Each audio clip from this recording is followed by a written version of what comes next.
Kita akan melanjutkan bahasan kita tentang kongruensi. Kita sudah membahas pengertian kongruensi linier, sistem kongruensi linier, kemudian bentuk kuadrat, seterusnya untuk menyelesaikan permasalahan. Kemudian kalau kita lihat di buku rujukan itu chapter 5 itu tentang penggunaan. Nah, penggunaan karena sudah saya tugaskan untuk project itu tidak perlu kita diskusikan secara eksplisit ya. Nah, itu Anda akan mendapatkan lebih banyak daripada yang dibahas di bab 5. Untuk berikutnya kita masuk ke chapter 6 yaitu tentang teorema khusus ya, tentang kongruensi ya, yang berkaitan dengan ya ada teorema Wilson, teorema Fermat dan sebagainya ya. Nah itu adalah hal khusus yang merupakan itu nanti banyak kegunaannya, terutama untuk menghitung bilangan-bilangan besar yang periodik. Yang modul itu kan bisa diartikan sebagai periodik ya. Nah untuk itu perlu saya ingatkan kembali tentang pengertian kongruen ya. Dua bilangan itu kongruen, kita bisa menggunakan salah satu dari tiga yang sudah kita punya ya. A dan B itu kongruen modulo M kalau bisa satu selisihnya kelipatan M ya. Yang kedua, kalau A dan B jika dibagi M mempunyai sisa yang sama. Atau yang ketiga, A akan bisa ditulis sebagai B ditambah kelipatan ya, kakaknya. Itu kriteria, tiga kriteria bisa kita pakai untuk menguji apakah dua bilangan itu kongruen atau tidak. Dan yang kedua, sifat-sifatnya yang kemarin, terutama di sini yang akan kita pakai adalah pertanyaannya kapan suatu unsur mempunyai inverse terhadap operasi kali. Ya. Kemarin sudah kita gunakan sewaktu menyelesaikan persamaan linier ya. Nah itu, jadi seperti kalau di bilangan real atau bilangan rasional membagi ya. Kan kalau AX sama dengan B itu kan X sama dengan B dibagi A ya. Nah membagi kalau di dalam kongruensi samanya dengan dikalikan inverse ya. Ingat kapan suatu bilangan punya inverse perkalian modulo M ya. Belum tentu punya kan ya. Nah sebagai contoh di modulo 6 2 itu nggak punya inverse. 2 kali berapa sama dengan 1 nggak ada. 3 juga nggak punya ya, 3 kali berapa sama dengan 1 nggak ada di modulo 6. Coba diurutkan dikalikan oleh 1 sampai 5 ya. Tapi 1 punya, 5 punya ya kan? 5 kali 5 itu 1 kalau pada modulo 6 ya kan? Nah jadi tidak semua, kalau modulnya tertentu nggak semua bilangan mempunyai inverse ya. Ini penting, nanti akan kita pakai, akan kita recall.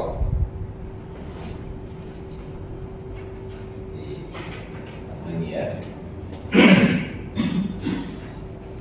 Kalau saya punya yang Z1 untuk anggota Z.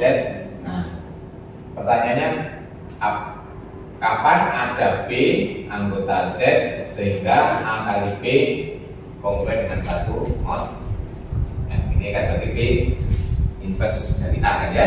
Nah, masih ingat kapan ini jika syaratnya? Contoh tadi kalau di modulo 6 yang punya inverse itu 1 dan 5. Kalau modulo 5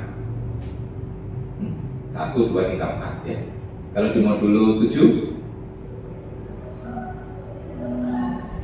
1, 2, 3, 4, 5, 6 punya inverse ya. Kalau modulo 8 yang punya inverse 1, 3 punya juga 3 kali 3 9 itu 1 modulo 8 ya. 3 terus 5 7 ya. Nah kalau di modulo M yang punya inverse intuisinya muncul, harusnya kalau sudah pernah gitu ya dengan contoh itu. Biasanya kalau kita sudah pernah baca hukum kemudian ada intuisi dengan contoh-contoh biasanya akan terungkap lagi gitu ya, ada pemicunya gitu ya. Gak tahu kalau nggak berkesan sama sekali kemarin ini hilang gitu ya. Apa? Bisa bilang sama dengan 1. Oke.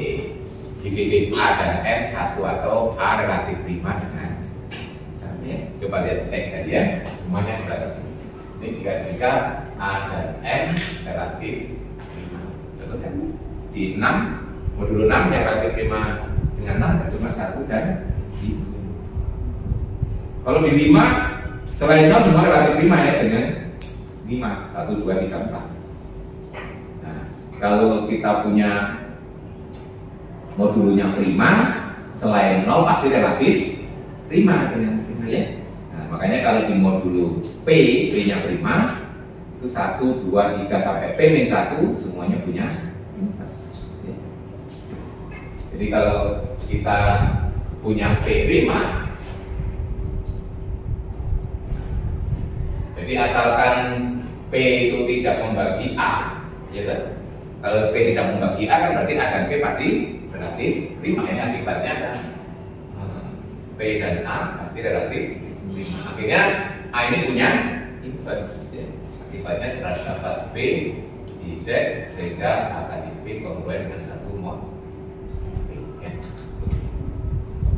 Oke, nah kemudian menurut kriteria tadi ya, kriteria kongruensi, dua bilang itu kongruen salah satunya kalau dibagi dengan modulonya mempunyai sisa yang sama. Akhirnya semua bilangan itu pasti kongruen. Kalau modulonya P ya, pasti kongruen dengan salah satu di antara 0 sampai P-1. Paham? Ya, karena sisanya kan kemungkinan cuma 0 sampai P-1 kalau dibagi P ya. Jadi kalau saya punya sebarang bilangan bulat, sebarang, pasti nanti dia akan kongruen dengan salah satu ini. Nah, pasti A itu akan kongruen dengan 0 atau 1 atau 2 atau sampai P-1 pada modulo P ya. Pasti ya. Nah, karena sisa pembagian oleh P itu kan ada kemungkinan cuma 0 sampai P-1. Nah, sekarang perhatikan di sini. Selain 0 ya, selain 0 punya inverse. Mulai 1 sampai P-1 itu mempunyai inverse pada modulo P ya. Yang ini mempunyai inverse. Ini mempunyai inverse. Inverse perkalian. Selain ya, yang selain 0 ya. Nah, pertanyaannya inverse-nya apa kan gitu ya? Nah, sebagai contoh kalau di modulo 5 ya, misalnya kalau P-nya 5 itu kita lihat 1 itu kali 1 akan kongruen dengan 1 ya kan? 1 kali 1 kongruen dengan 1. Kalau 2 kali berapa? Kalau 3 ya kali 2. Kalau 4 kali 4.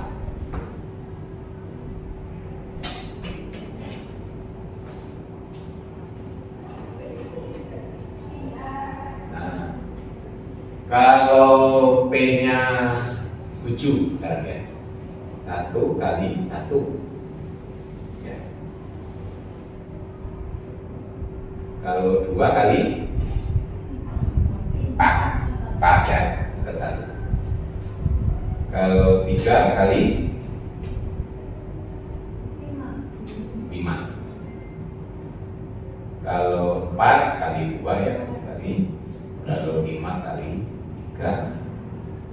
Kemudian kalau 6 kali berapa supaya 1? 6 kali berapa supaya 1? Ada modulo 7 kali 6.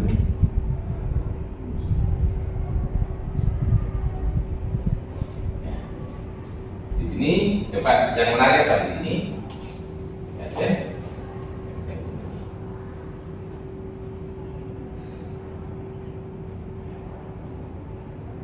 Apa itu? Anda baca. Inverse-nya dirinya. So, ya. Di situ yang berinverse dengan dirinya adalah 1 dan P-1. Apakah ini berlaku? Apakah semua modulo P yang berinverse dengan dirinya sendiri itu hanyalah 1 dan P-1?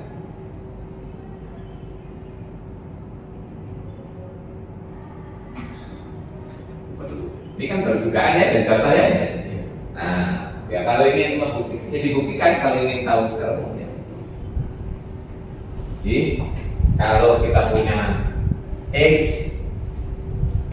kongruen dengan 1 mod P-nya prima ya.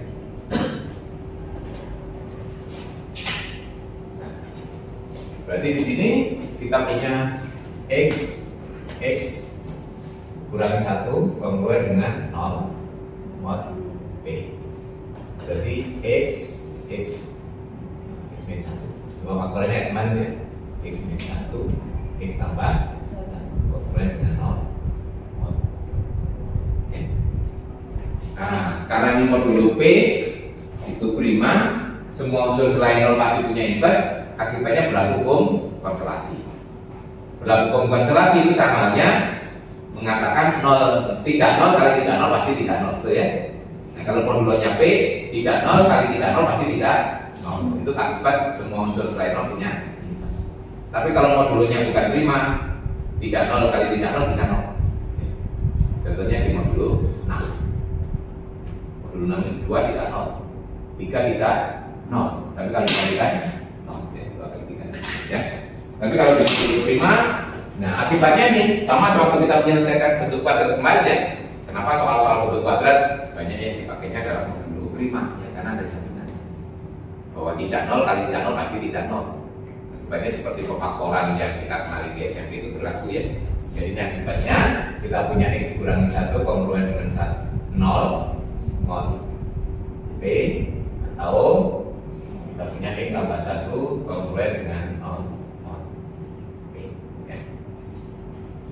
Nah, berarti X kongruen dengan 1 mod P atau X kongruen dengan min 1 mod P.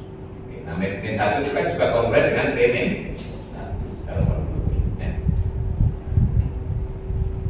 Jadi sini kalau kita punya modulo prima, unsur yang berinverse dengan dirinya sendiri itu hanyalah 1 dan P min 1. Nah, jadi akibatnya apa?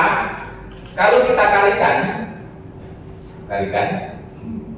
1 kali 2 kali 3, nah, kali 4 dan seterusnya sampai ini saya tulis P min 2, ini P min. Ini kongruen dengan apa? Gitu kan pertanyaannya. Lihat, ini inverse-nya dirinya sendiri. Terus ini berarti sebanyak berapa ya bilangan mulai 2 sampai P min 2?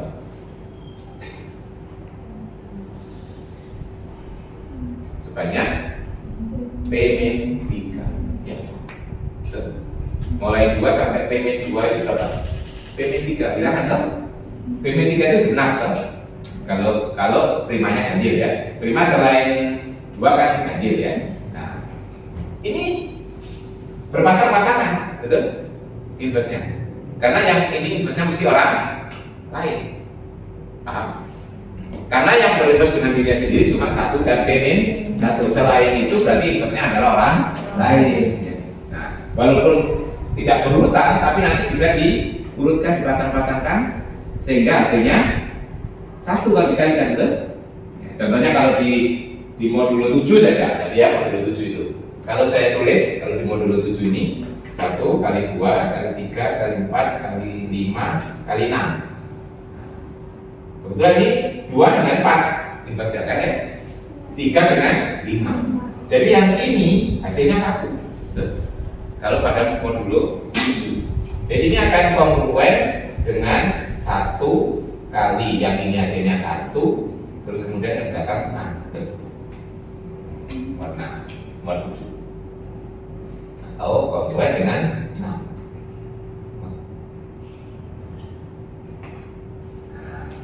Jadi ini bisa diukur umum, betul ini ya. Sini. Berarti yang di sini nanti satu unsur akan berpasangan dengan unsur yang lain sebagai inverse-nya. Nah, berarti ini nanti kalau dipakai modulo P itu hasilnya tinggal 1. Yang di sini nanti juga 1, ini sebagai pengganti dari yang di tengah ini. Ya. baru kalikan 1, terus yang belakang lihat P-1.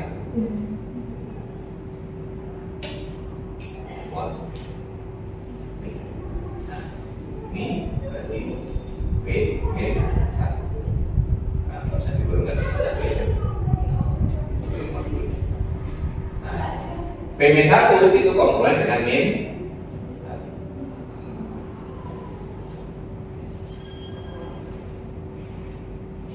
Nah, yang kiri ini apa ya? Anda masih ingat disebut apa ya? Faktornya. Betul? Nah, ini kan berarti P-1 faktorial. Jadi kita punya P-1 faktorial itu kongruen dengan min 1. Ini yang disebut dengan teorema Wilson. Ya. Jadi jika P5, maka ini buktinya ya ini. Ya. Buktinya Wilson. Nah cuma karena tadi kita perlu digenap, khusus untuk P sama dengan 2 harus kita buktikan tersendiri ya kan. Kan menyebabkan dua berpasangan ya kalau P sama dengan. Ini nanti baru jalan kalau P-nya ganjil loh, primanya ganjil. Jadi khusus untuk P sama dengan 2 harus dibuktikan secara sendiri karena di sini tadi perlu asumsi P-nya ganjil kan. Nah, ini jadi akhirnya teorema Wilson itu berbunyi kalau P' maka P-1 faktorial kongruen dengan min 1 mod P-nya. Ini tadi yang disebut dengan teorema Wilson ya. Nah, jadi ini tadi bukti secara umum untuk P ganjil, berarti untuk P genapnya hanya 2, khusus P2 bisa langsung kita hitung, ya P sama dengan 2 hitung langsung aja. P-1 faktorial berarti sama dengan 2 dikurangi 1 faktorial itu sama dengan 1 juga kongruen dengan min 1 mod 2. Itu ya. Oh ya. Jadi ini juga berlaku pada P sama dengan 2, ya kan? Jadi untuk 2 tidak kita buktikan secara umum, kita hitung sendiri. Tapi untuk P yang lebih besar sama dengan 3, kita bisa menggunakan ini ya. Karena P-nya sudah kan bilangan prima setelah 3 ke atas kan ganjil ya. Kayak nah, berarti itu apa? Ini tadi jalan karena ini sebanyak 6 berpasang-pasangan. Ya. Khusus untuk 3 yang ini tidak ada. Kan tinggal ini dan muncul aja lagi ya. Kan ini 0. Kenapa? Karena di sini kan ya kalau 3 itu di sini kan cuma 1, 2 berarti awal dan ujung ya. Yang tengah nggak ada yang sama aja dengan 1 ya. Kalau dikatakan dengan 1.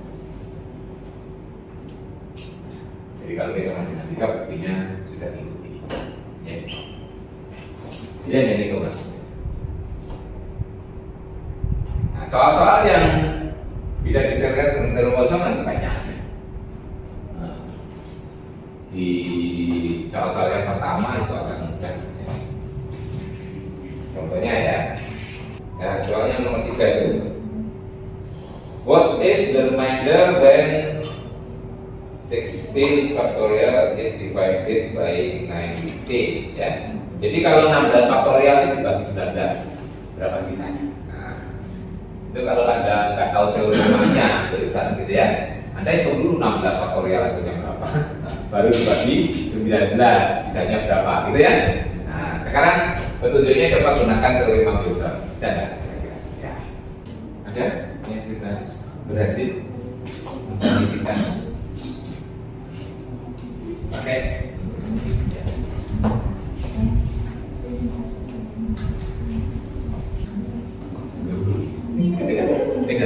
Berapa sih teman? 9 ya, 9. Sudah. Belum. 9 tadi dihitung ya. Pakai kalkulator. Oh iya. Ya kalau pakai kalkulator bisa ya, tapi kalau dengan sekarang dengan teorema Wilson. Kalau kita manual kan dengan kalkulator cukup lama ya. 16 faktorial dikalikan terus dibagi. Ya, ini maunya teorema itu kan membantu kita gitu ya. Ini contohnya ya.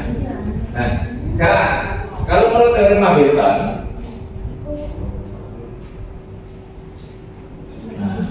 Kan kita punya Pak, kan P-nya 19. Berarti apa? 18 faktorial kongruen dengan min 1 mod 19. Betul? Ini betul Pak besok. Nah, terus yang kita butuhkan kan 16 faktorial. Ya. Ini kan bisa menjadi 16 faktorial dikalikan 17 dikalikan 18. Tuh, gitu kan. Kemudian dalam modulus 19 ini bisa kita ubah kan? Ini 16 faktorial, ini berapa? Ini 2. Ini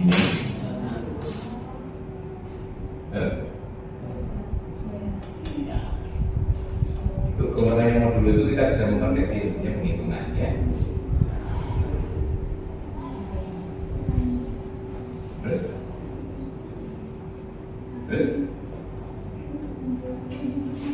ini 16 faktorial, ini 2, ini 1. Nah, supaya bisa dikalikan inversnya 2. Inversnya 2 pada modulo 9 10 ya. Berarti dikalikan 10 kedua ruas.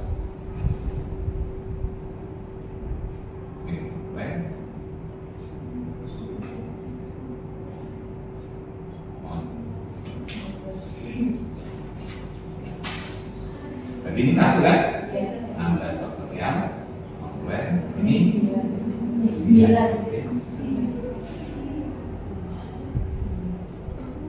Kan bisa kita baca 16 itu 16 faktorial kalau dibagi 19 sisa 9. Ya, terus dari situ. Jadi 16 faktorial dibagi 19 sisa 9.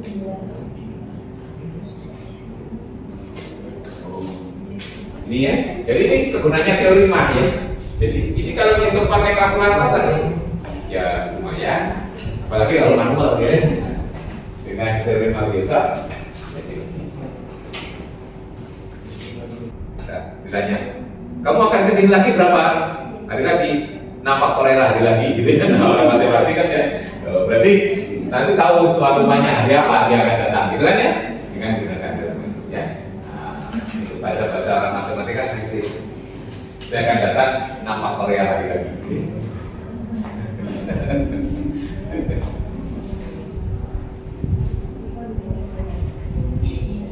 Nah, itu saya rasa. Mungkin bisa dikatakan satu soal lagi lah, soal berikutnya. Nah, itu berapa itu? 5 faktorial dikalikan 25 faktorial dibagi 31 ya. Oke. Sisanya berapa?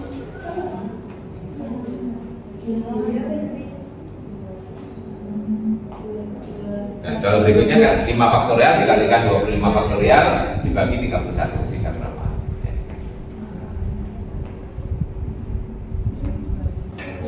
4. Sisanya berapa? Belum. Kalau gitu kalau kalkulator itu berapa kalkulator? Masih bisa hitung 25 faktorial kalkulator. Bisa, masih bisa ya. Kemarin saya coba hitung 66 untuk error. Maunya pakai di 67 gitu ya. Oke. Pakai apa? 5-nya 67. 66 faktorial nggak bisa. Udah, saya hitung. Nggak usah. Salah. Kok lama? 25 faktorial. Sisanya berapa kok 5 faktorial? Iya, 5 faktorial. Ya gimana caranya?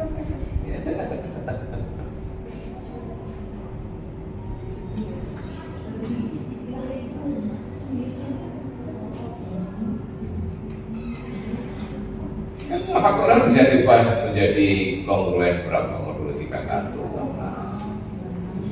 tidak masalah. Yang penting ada nanti ada 25 faktorialnya yang ketemu ya, yang lain dikonvert ya.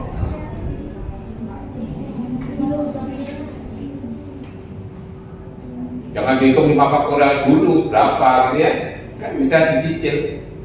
5 faktorial misalnya yang 2 kali 3, 6 kali 4, 24 ya. 24 itu kongres berapa kan bisa dengan modulo 31 ya. 24 itu kongres dengan min 7 betul, kan kecil. Terus kemudian itu sampai berapa, sampai 4 ya. Nah, 5 berarti min 7 kali 5 min kali 5 kongres berapa, 4 min 4. Saya pakai kalkulator dulu. Jangan 5 faktorial berapa baru di modulo 5, modulo 31 gitu ya. Iya. Kan dimodulukan dulu baru dikalikan, sama aja dengan dikalikan dulu baru dimodulukan kan. Kita sudah punya sifat itu kan ya. Ya supaya bilangannya kecil ya dimodulukan dulu kan. Nah, jadi kalau kita manual itu dikecilkan dulu dipakai. Ya. Kalau 31 kurang sedikit jadi minus ya toh. Kalau lebih dari 31 plus ya toh. Iya toh.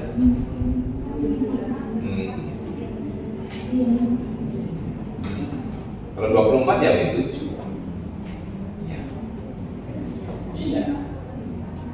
24 dengan min 7 itu kongruent modulo 31 betul?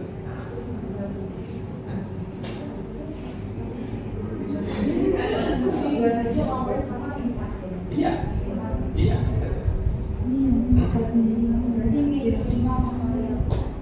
Ya nggak usah, itu sudah tinggalkan 5 faktorialnya ya. Bisa diubah. 5 faktorial itu akan kongruent dengan min 4. Gitu. 5 faktorial, nggak ada min itu soal min 5. 4 apa min 4? Min 4 ya. Kan sampai 24 tadi min 7 betul kan? Sampai 4 ton. Terus min 7 dikalikan 5 kan? Min 7 kali 5 min 35. Min 35 itu kongruent dengan min 4. Berarti gitu ya. Jadi 5 faktorial itu kongruent dengan min 4 modulo 31. Oh. Ini belum terakhir banyak kita dalam dulu ya. Nah ini perlu, itu karena nggak latihan ya. Jadi menghitung itu keterampilan ya. Dan ketemu berapa? Belum. Suwe ini lah ya. Ini pakai teori malu bisa jawab.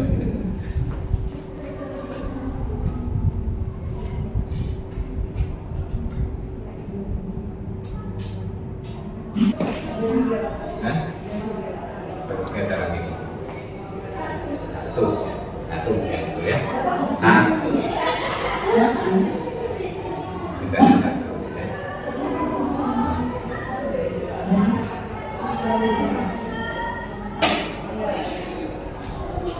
Sudah selesai. Mesinnya oke. Jawabannya 1 ya. 1 ya. 1 ya.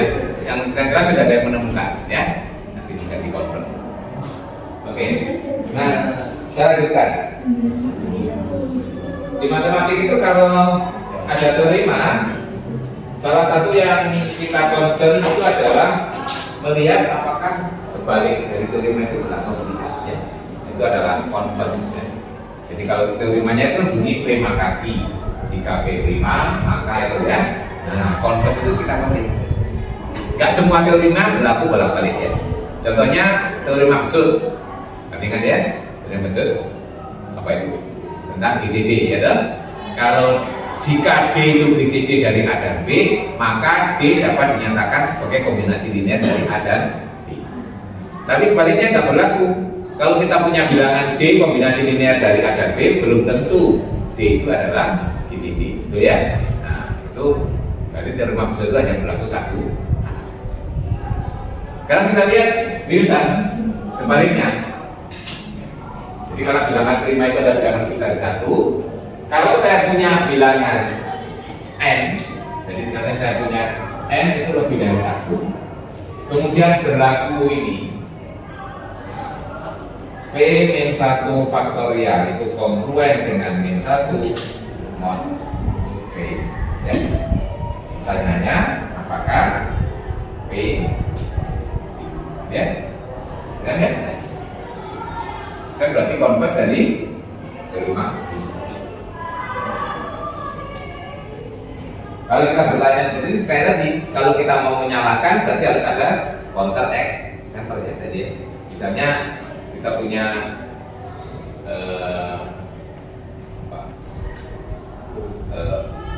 4 dan 6. Kita punya 1 kali 4 ditambah 1 kali 6 itu 10.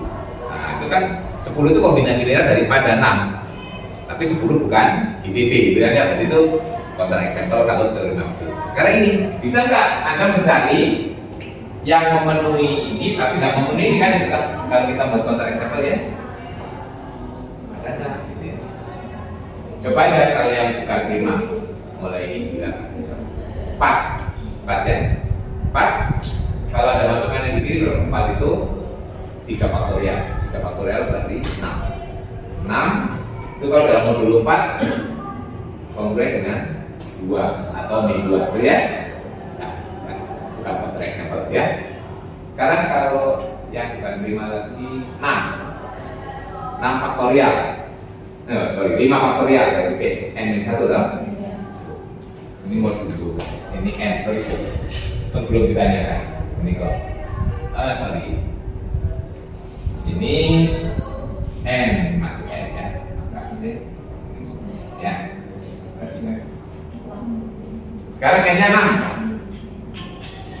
Dan kita mau counter example yang bukan prima kan ya. 6 berarti dimasukkan ke kiri 5 faktorial. 5 faktorial 120. Kalau nomor 26 0 ya, ambil 1 lagi. Anda bisa bereksperimen lagi. Setelah 6, 8, 9, 10 gitu ya. Nanti sampai berapa? Nggak akan menemukan, saya yakin ya. Kenapa? Karena teorema ini konversinya juga berarti langkah berikutnya kita bukti bahwa ini berlaku secara. Jadi kalau saya punya ini, maka berarti n-nya prima. Jadi kalau n memenuhi hipotesisnya yaitu n dikurangi 1 faktorial kongruen dengan -1 modulo n, maka n-nya adalah 5. Sekarang kalau kita buktikan, jadi misalkan n itu lebih dari 1 itu bilangan bulat dan memenuhi itu n dikurangi 1 faktorial kongruen dengan -1 mod n. Yang akan dibuktikan n itu ya. Sehingga cara membuktikan dengan prima di beberapa teorema atau sifat sebelumnya biasanya membuktikan dengan prima secara langsung itu agak susah ya. Yang biasa kita gunakan bukti tidak langsung, diandaikan tidak prima atau komposit ya. Andaikan n tidak prima.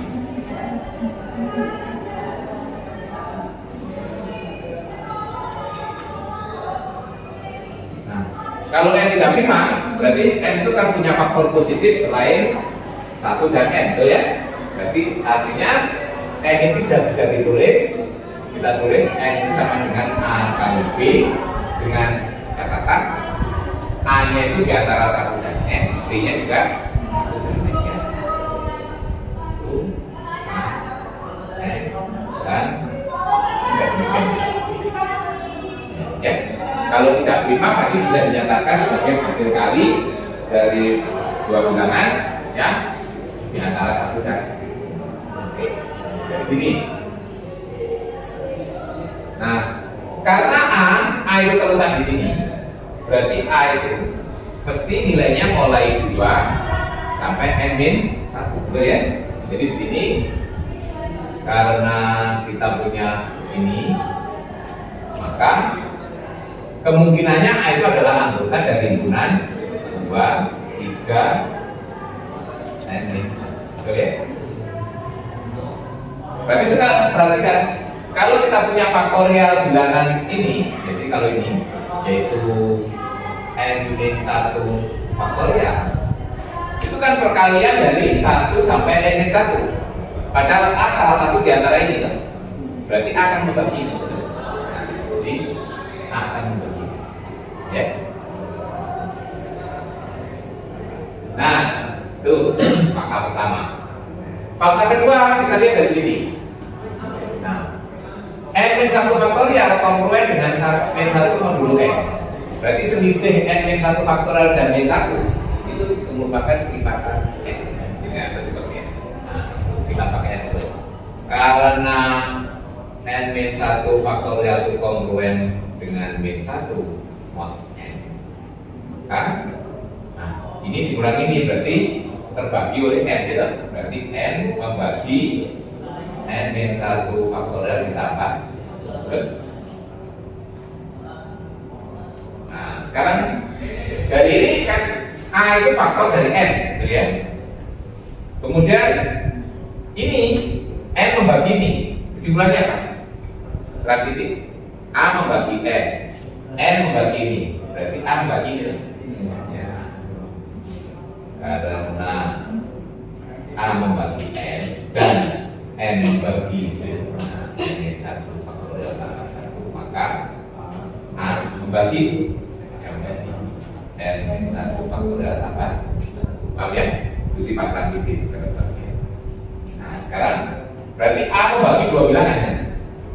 Ingat, sifat A membagi B, A membagi C. Kesimpulannya A akan membagi kombinasi nilai dari B dan C, gitu ya.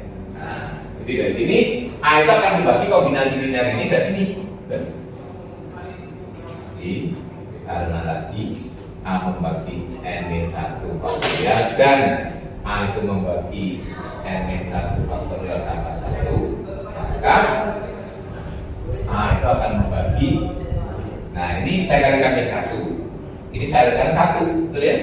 Berarti membagi min N dikurangi 1 faktorial ditambah N tambah 1 faktorial ditambah 1. Oke, sementara kombinasi linear dengan ini, saya kira kombinasi linear yang ini saya kalikan 1, yang ini saya kalikan dengan 1, ini saya kalikan. Nah, ini tambah ini berapa? 1, betul ya? Jadi kesimpulannya A membagi 1. Kalau A membagi 1 berarti ada berapa? 1 atau min 1 lah? Ya.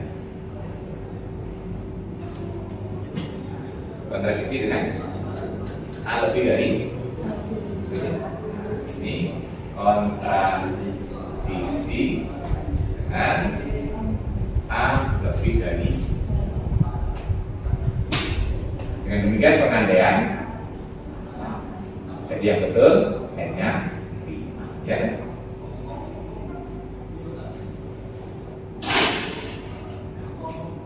Di sini akhirnya karena ini berlaku bolak-balik, akhirnya ini bisa kita pakai menguji apakah suatu bilangan itu prima atau tidak dengan melihat apakah N dikurangi 1 itu N dikurangi 1 faktorialnya kongruen dengan N1 atau tidak.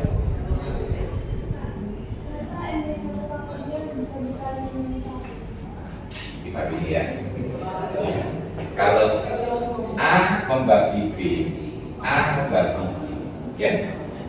A akan membagi KB ditambah RC untuk semua KRI. Dalam bahasa sederhana tadi saya katakan, kalau A membagi dua bilangan, pasti A membagi kombinasi linear dari dua bilangan. Betul? Saya paham? Betul? Ini B-nya adalah bilangan ini. Betul? C-nya adalah bilangan ini. Saya kira K-nya 1, B1, L-nya 1. Iya. Nah, ya. Paham? Jadi sifat sederhana kalau dalam kata-kata, kalau A itu membagi dua bilangan, pasti A itu akan membagi kombinasi dari dua bilangan. Ya, kalau dalam bentuk ini, dalam bentuk simbol ini ya, A bagi B, A bagi C, maka A akan bagi K kali B ditambah LC untuk sebarang kanan. Ya. Itu kenapa yang A membagi min N-1 faktorial plus N plus Oh, plus. itu hasilnya jadi 1. Ini min, sorry, min tadi, salah nulis, min, sorry, salah nulis, ya, typo, ini ya, itu ya, typo, min, typo, tapi itu typo, bukan salah, yang di bawah.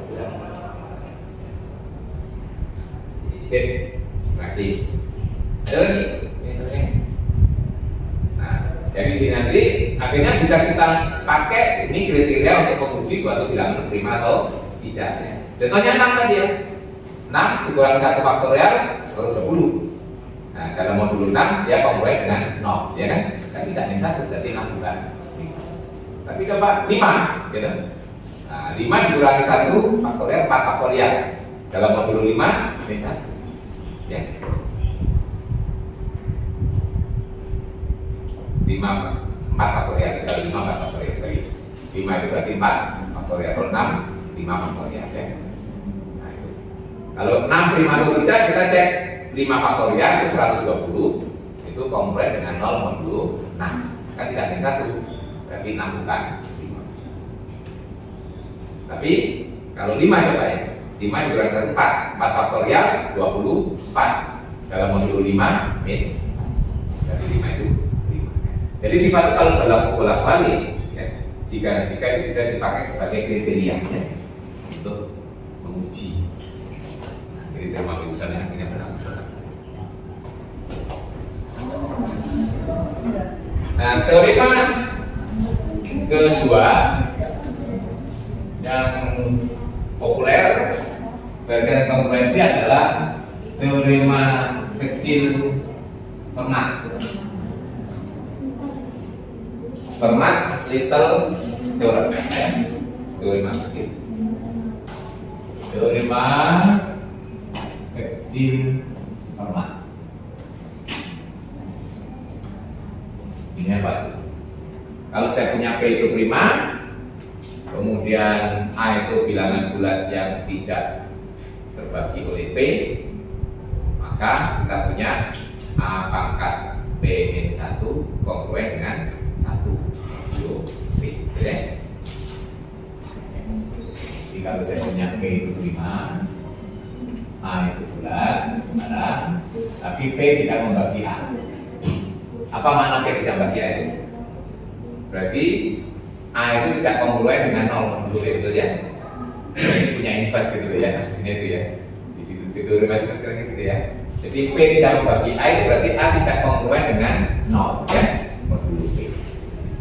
Nah, kalau ini syarat terpenuhi maka A pangkat P-1 kongruen dengan 1 modulo P. Nah, ini nanti, nah bedanya apa? Kalau di Wilson tadi kan berkaitan faktorial, jadi menghitung sisa-sisa berkaitan faktorial. Tapi nanti sisa-sisa perpangkatan, ya kan? Nah, kalau dipangkatkan, ya, pangkatan lebih gede, nanti sebetulnya ada soal itu ya, yang perpangkat itu nanti Anda bisa menghitung berapa sebentar, ya. Contohnya soal mulai nomor 9 untuk bawah itu ya. Kalau 5 pangkat 100 dibagi 7 itu sisanya berapa? Ya, nah itu adalah perpangkatannya. Oke. Nah, sekarang bagaimana cara menghitung ini dalam modulo? Nah, sekarang kita akan supaya kita punya perpangkatan P-1 ya. Ini contoh soalnya tadi sudah ada ya, di situ nomor ada dia. Mulai nomor 9 ya, 9, 10 ke bawah itu sudah pakai itu ya.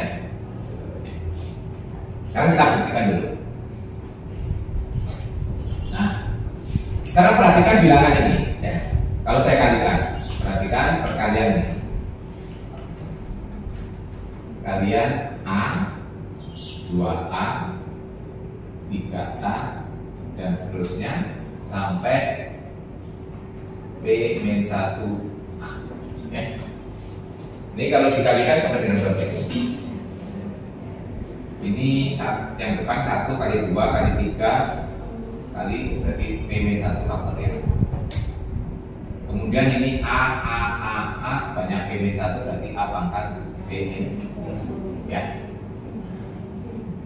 Sekarang kan kalian ini nilainya dalam modulo P kongruen dengan apa, gitu ya? Nah, sekarang.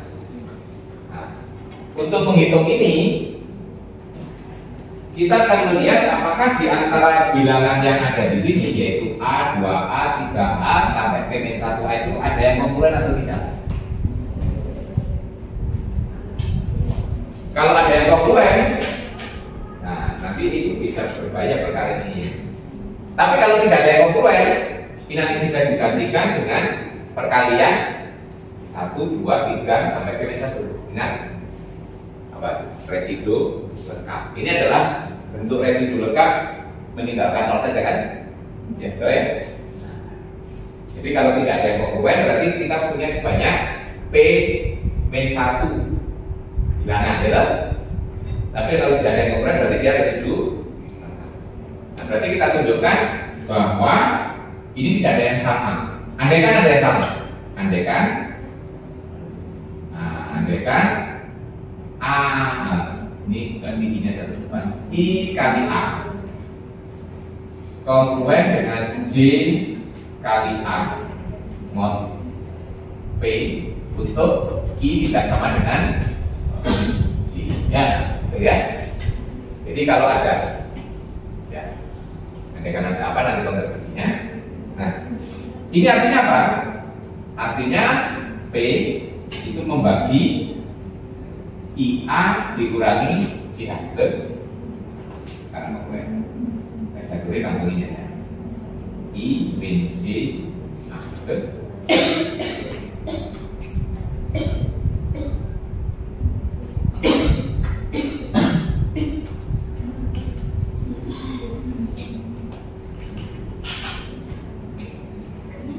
Terus di sini kita punya P tidak membagi A. Berarti kalau P-nya prima berarti kan P relatif prima dengan A. Berarti P harus bagi I min J. Jadi karena kita punya P tidak membagi A, berarti apa? P dan A relatif prima karena P-nya prima. Jadi P dan A relatif prima. Jadi kesimpulannya apa di sini? Jadi P harus membagi I min J. Padahal I min J terletak di antara P-1 dan P-1, betul?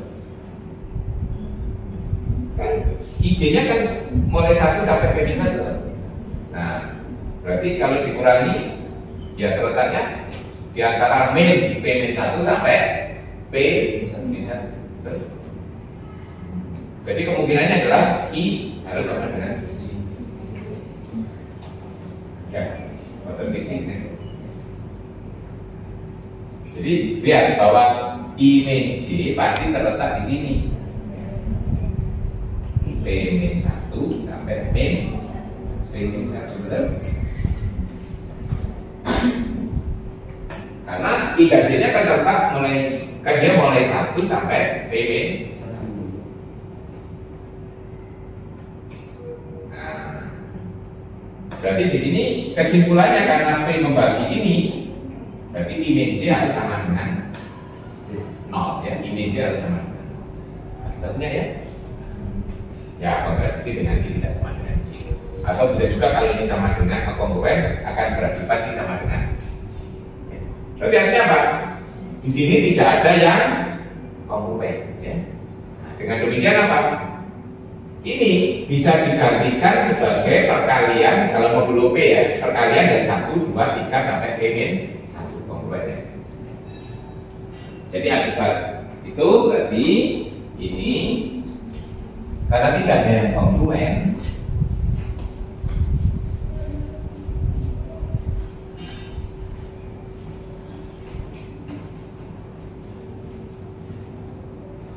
ini nanti ini akibatnya A dikalikan 2A, 3A dikalikan sampai B min 1A itu akan kongruen dengan 1 kali 2 kali 3 kali sampai B min 1. Atau ini modul ini akan kongruen dengan B min 1. Nah, berarti sekarang kita punya ini hubungan bahwa ini kongruen dengan ini, ya. Nah, jadi kita punya sekarang P-1 faktorial dikalikan A pangkat P-1 akan kongruen dengan P-1 faktorial. Nah, dari yang terakhir ini bisa kita konservasi mengapa? Karena P-1 faktorial itu dengan P relatif prima. Sebagai akibat dari sini. Pertama, P-1 dengan P itu relatif prima. Ya, karena nanti min 1 kali ini tambah ini kan jadi 1 ya. Nah, akibatnya juga P-1 faktorial dengan P juga relatif prima. Nah, kalau relatif prima berarti bisa di cancel. Berarti A pangkat P-1 kongruen dengan 1 mod. Ini berarti teorinya nanti format tidak ya.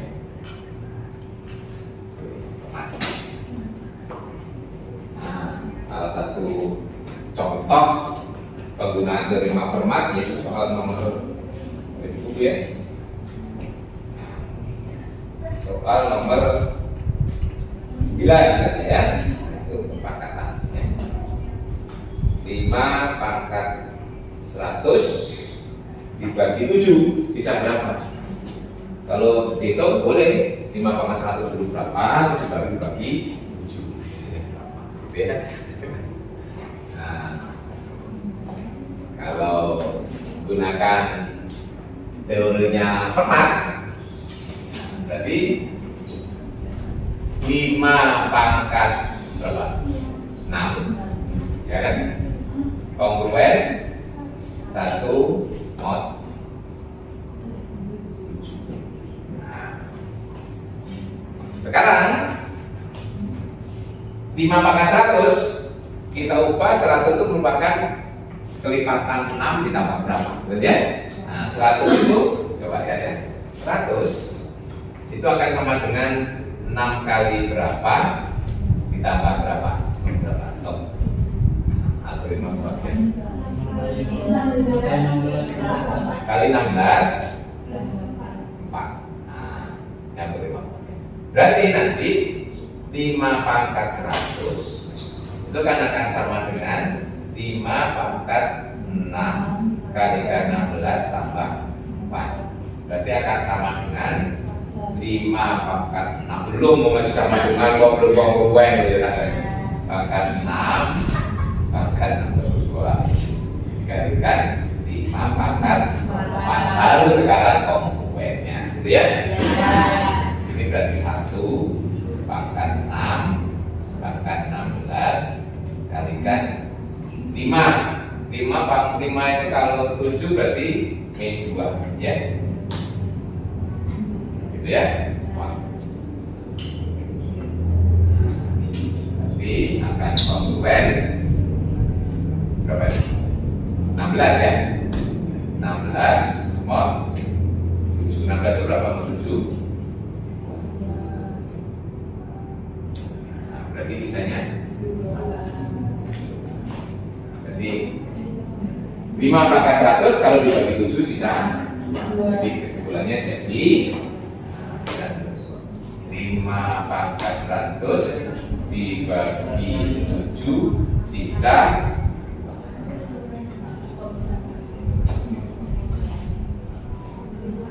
itu kalau nggak gunakan teori format ya hitungnya 5 × 100 itu dulu.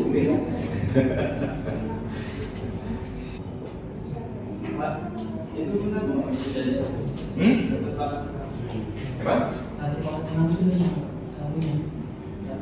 Kan 5 pangkat 6 tadi dari 1. 5 pangkat 6 ini kalau mau kan? Ini 6-nya kan? 5 pangkat 6 ya 1 ya.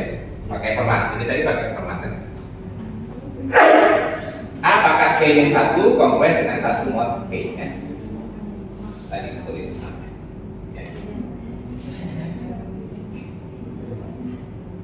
5 pangkat 6 yang kita ya.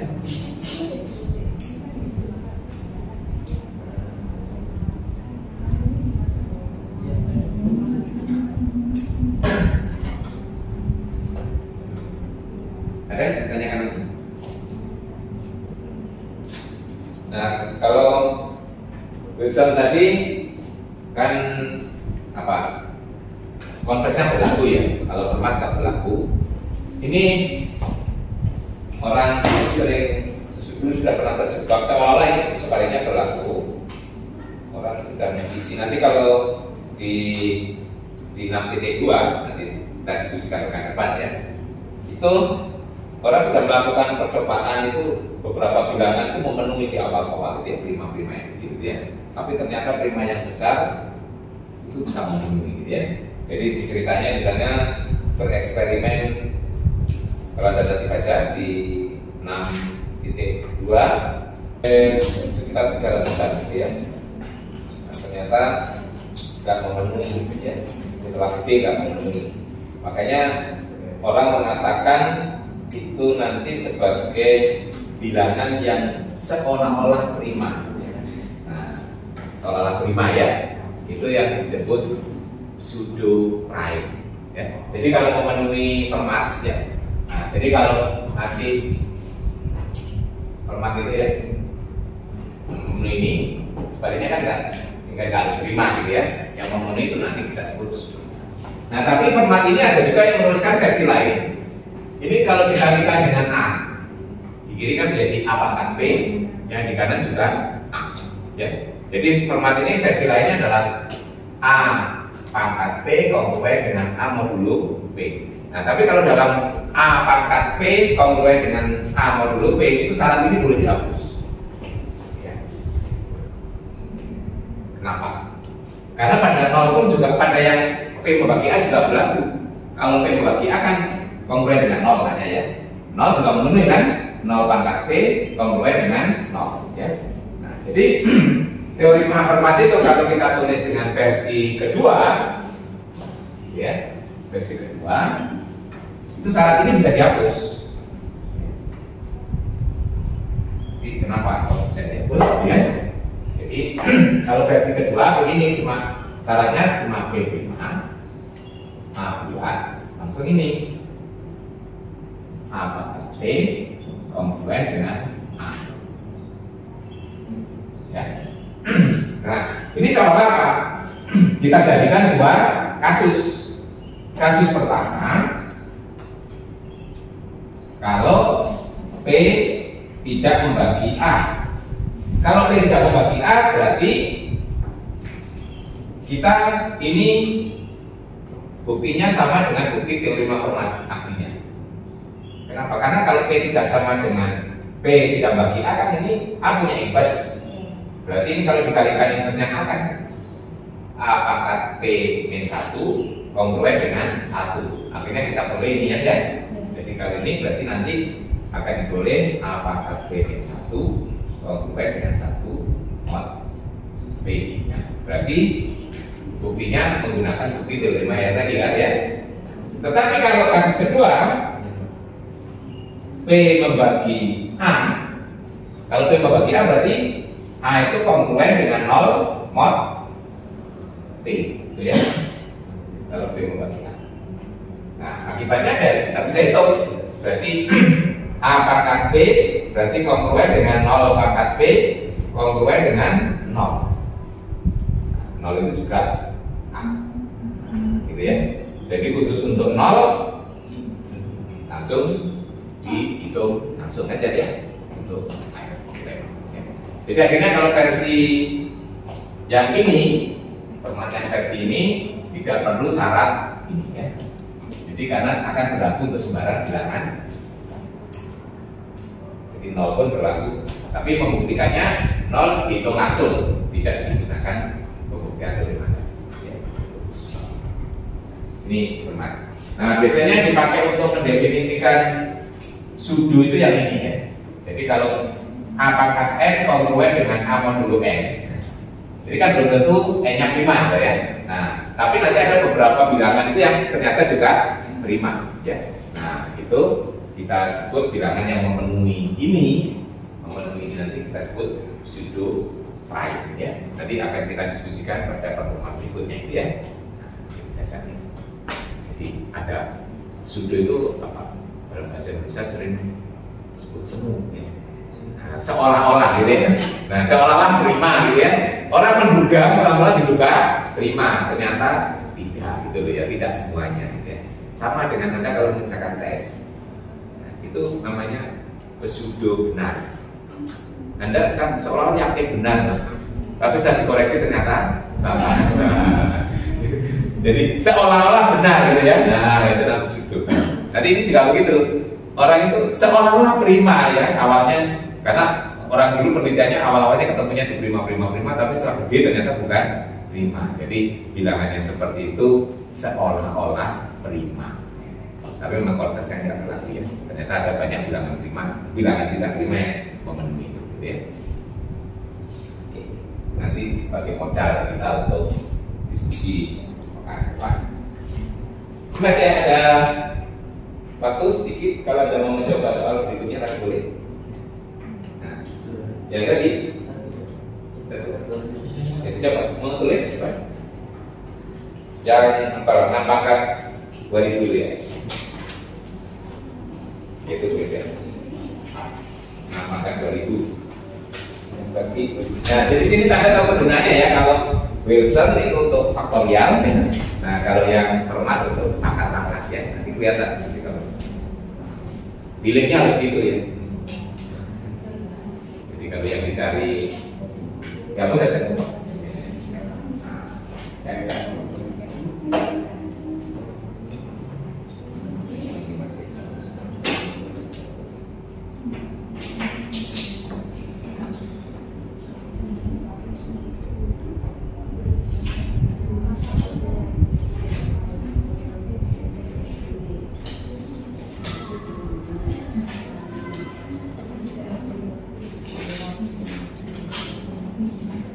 Jadi tulis apa 6 pangkat 2000. Nah, ya ini di kirinya kan? Nah, ya kirinya. Karena yang kita ini kan langsung ikut dari itu.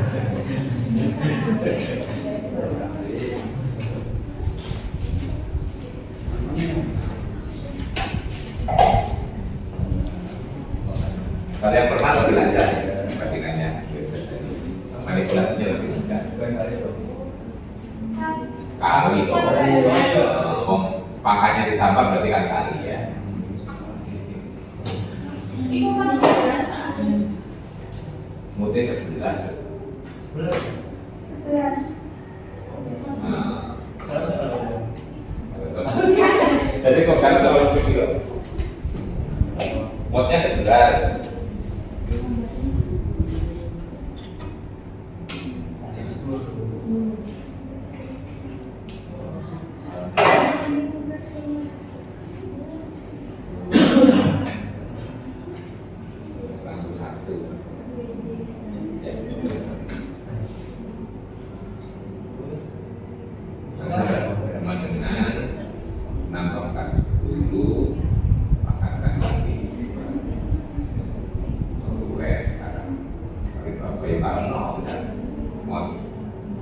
Kalau itu belum ada modnya, gitu ya.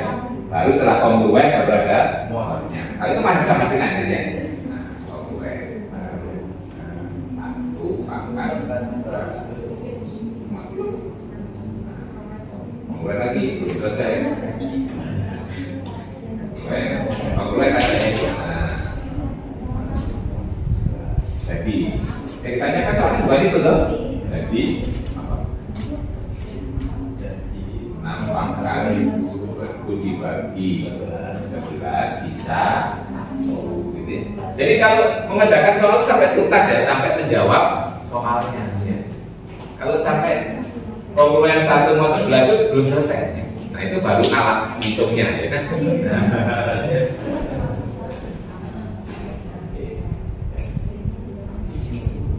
Ada yang perlu disampaikan?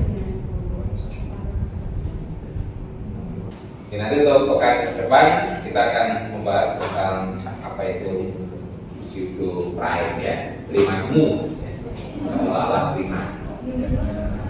Jadi memang sejarahnya orang beranggapan prima dari seolah prima ya.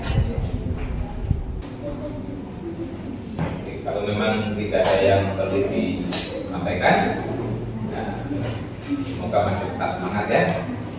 Ini kelihatan masih belum terampil. Nah, ini menunjukkan kurang latihan. Ya. Kurang latihan. Matematika itu tetap kita hanya belajar tahu teori saja percuma. Karena penggunaan yang pentingnya nanti bagaimana kita menyelesaikan soal. Ya, itu perlu dilatih. Itu melatih feeling. Kira-kira ini gunakan apa?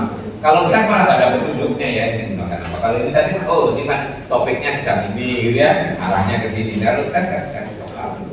Nah ini gunakan teorema yang mana, gunakan sifat yang mana itu. Nah, kalau sekarang masih terarah loh. Kalau dipakai Wilson, dipakai mat itu masih mungkin ya. Tapi kalau UTS UAS tak ada garansinya, karena sudah tidak ditampilkan memang. Ya semangat ya. Tinggal 3 kali pertemuan lagi ya. Tugasnya segera diselesaikan biar nanti menjelang UAS masih mengerjakan tugas masing-masing ya. Oke, sampai ketemu lagi Jumat pekan depan. Assalamualaikum warahmatullahi wabarakatuh.